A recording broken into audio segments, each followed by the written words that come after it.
before you picked it up. That's a classic. And they have asked me to join them for their weekly lunch, and I have wanted to be a part of this group. Yeah.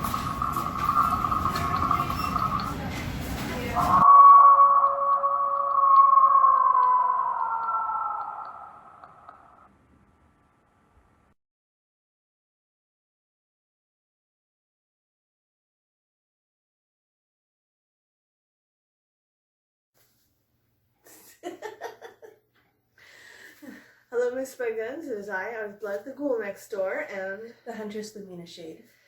And so today would be Thursday, The 30th. Thursday, February the 27th.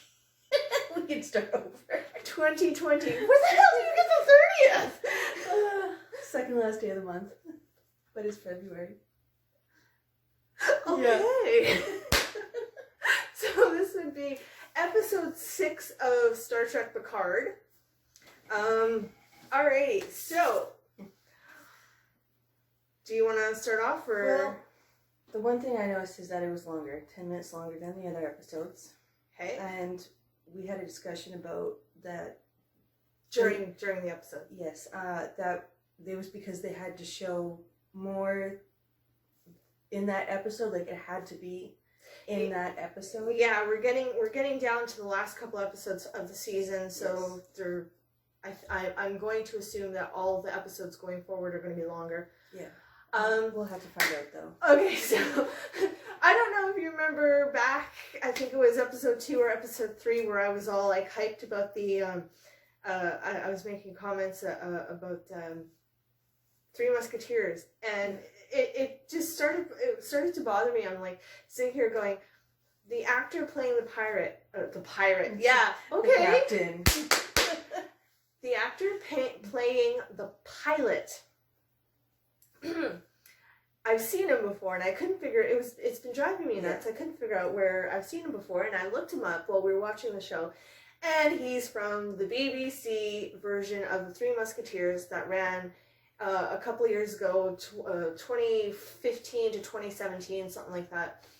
So it's like, that's where the Three Musketeers. Look familiar, and I think it was just the face. It was the beard. Yeah. So he played Artemis. He was the hot one anyway. Yeah. So he was the hot one of the British. Yeah. So, and I kind of said that. I said there's going to be some sort of inside joke for the Three Musketeers.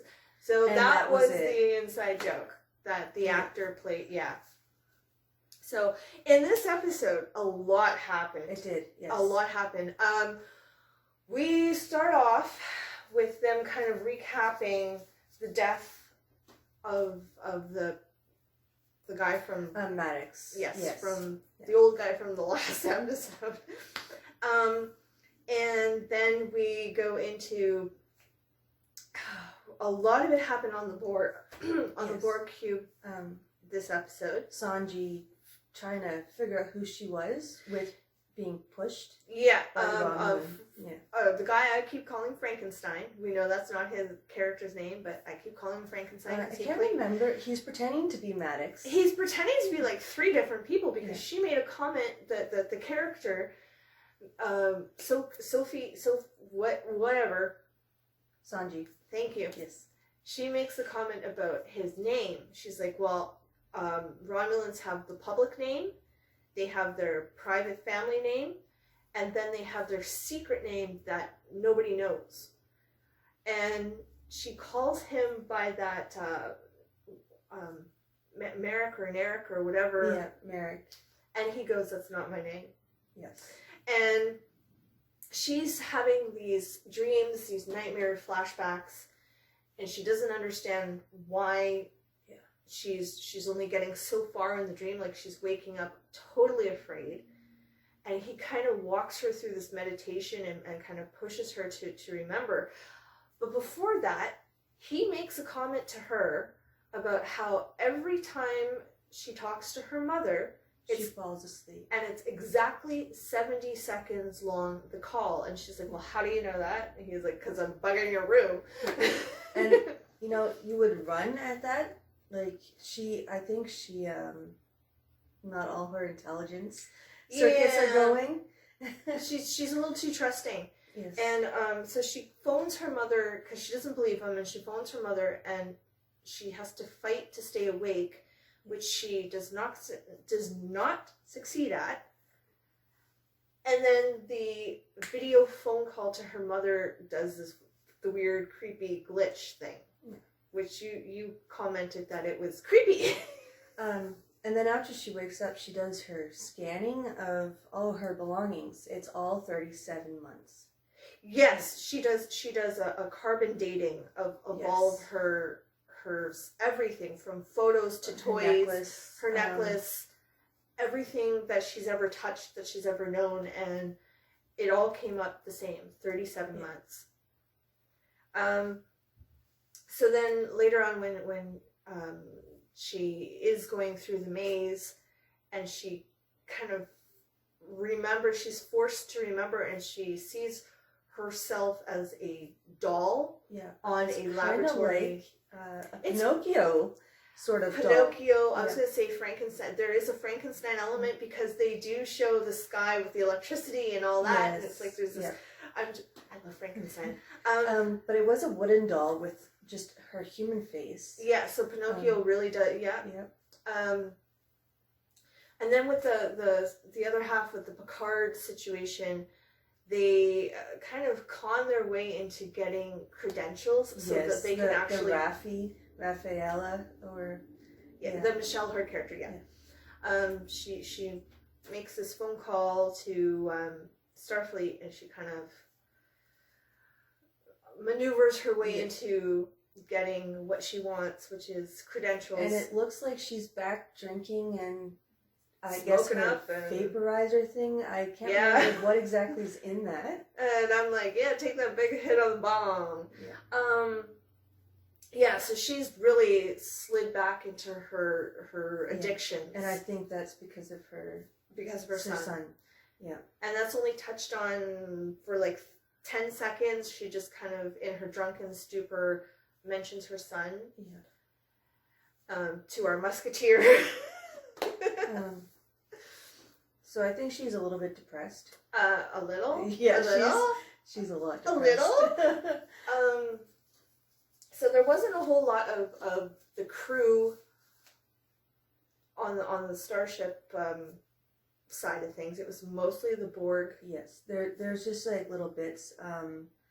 The other one, the blonde doctor, there was a little bit of hinting towards that the ninja guy sensed that she wasn't being truthful. Oh yeah. He could tell that there was something off about her, and he kind of picked up on the fact that, she slept. No, she almost. No, she did. Yeah, she did. She slept. Now you got me doubting myself. She slept with the musketeer. Yeah. But she was saying that she was doubting it. Like she had a superpower in knowing when a mistake was going to be made. And then they walked, off screen, so that implies that they slept together. Yeah. Okay. Because then they were kind of awkward around each other afterwards, which is usually, And then there's the Picard going back to the Borg, his flashbacks. Yes, it was all very PTSD for him. Yeah. And then he meets the director of the Borg Reclamation Project. Yes, that is a mouthful. The ones who deborg. Yes. And he sees all that. And then he gets there just in time for Sanji. The character Hugh? Hugh, yes. Hugh was a Borg from the Next Generations.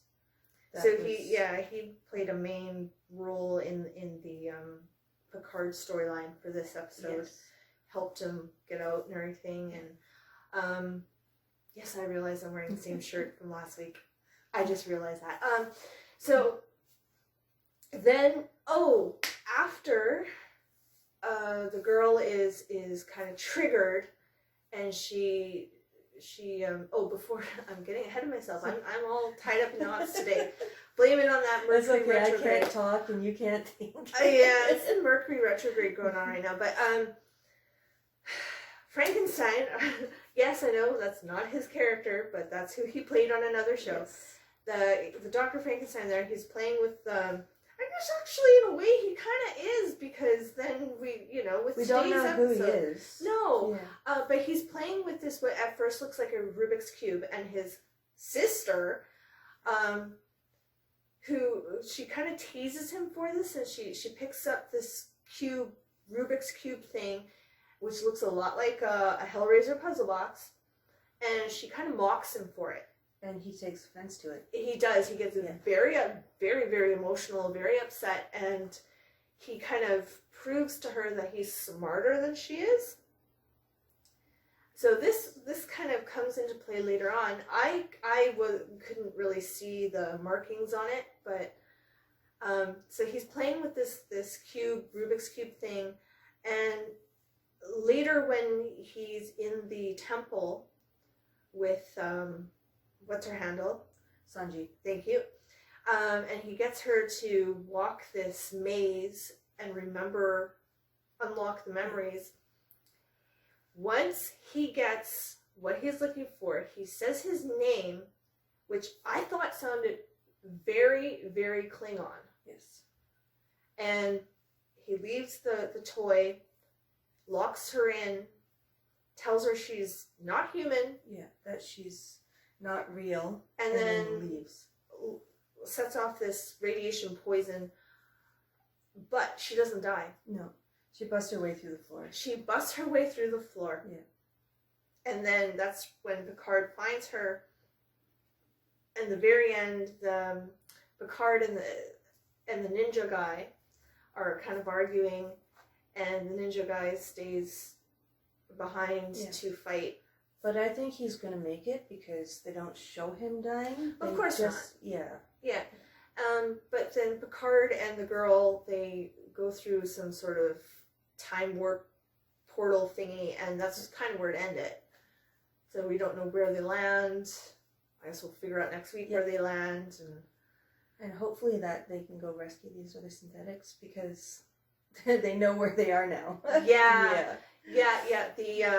The sister was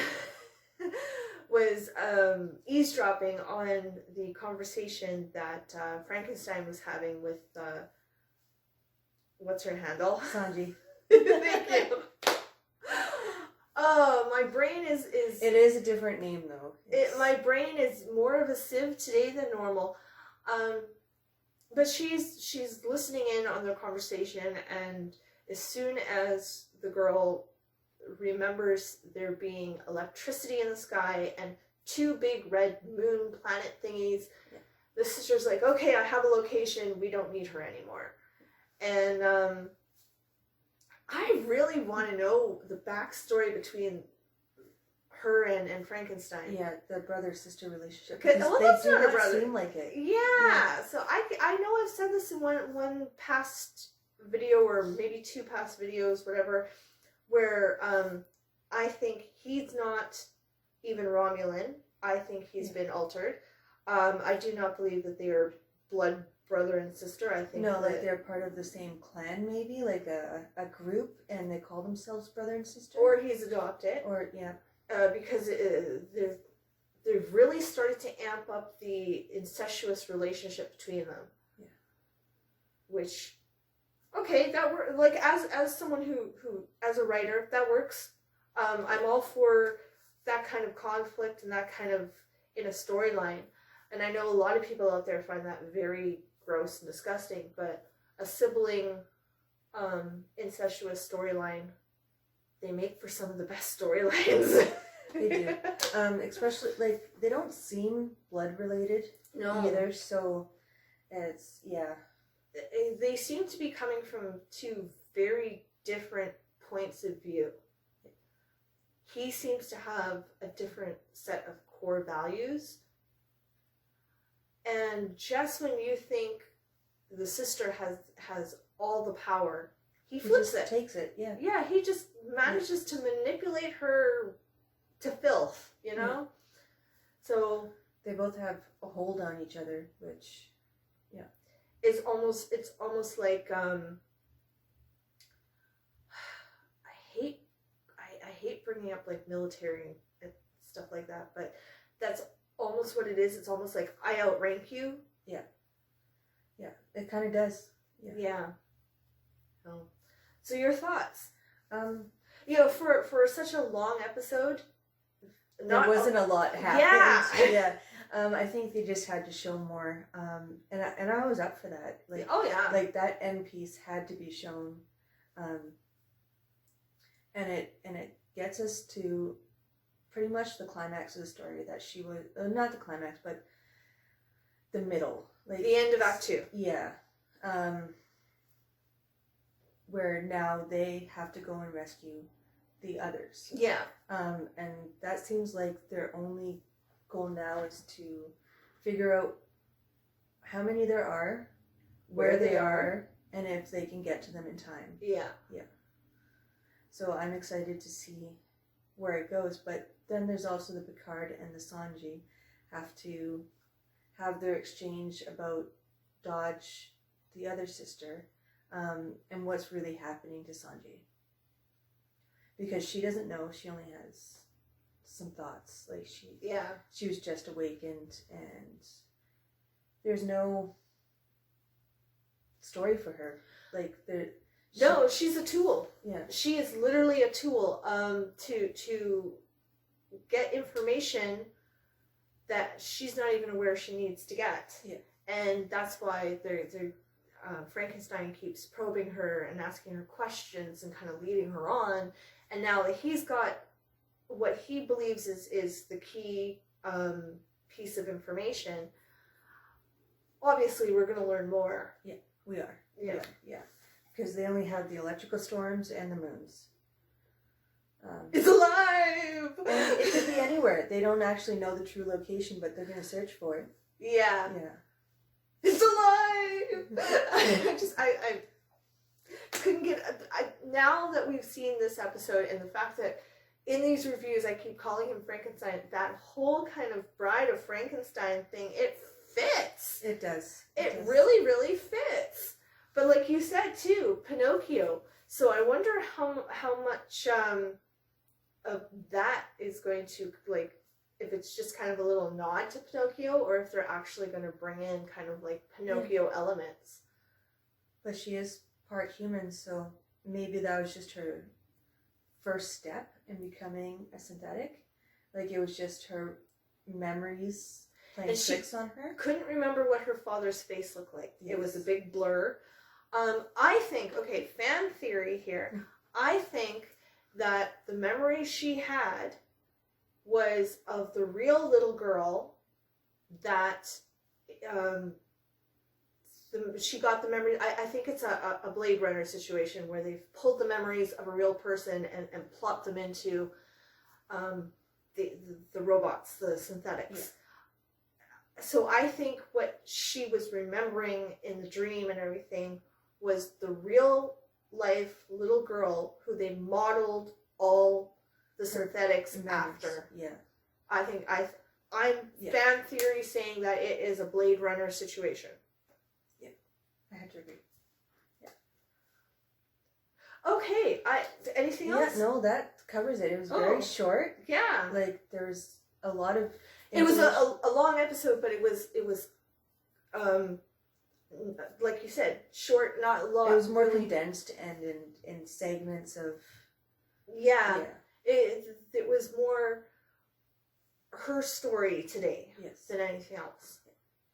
So, I think that might be it. That might be it. Yeah. We will be back next week with the next episode, and we've got some stuff we're going to be taping over the next couple of days for... Don't say it. We've got a few things we're taping over the next couple of days, so there'll be more videos coming up in the next week and a half. All right, so with that said, I guess we will cut this off here. I'm Ardith Blood, the ghoul next door. And the Huntress, Queen Shade. Until next time, Toodles. creeping screams.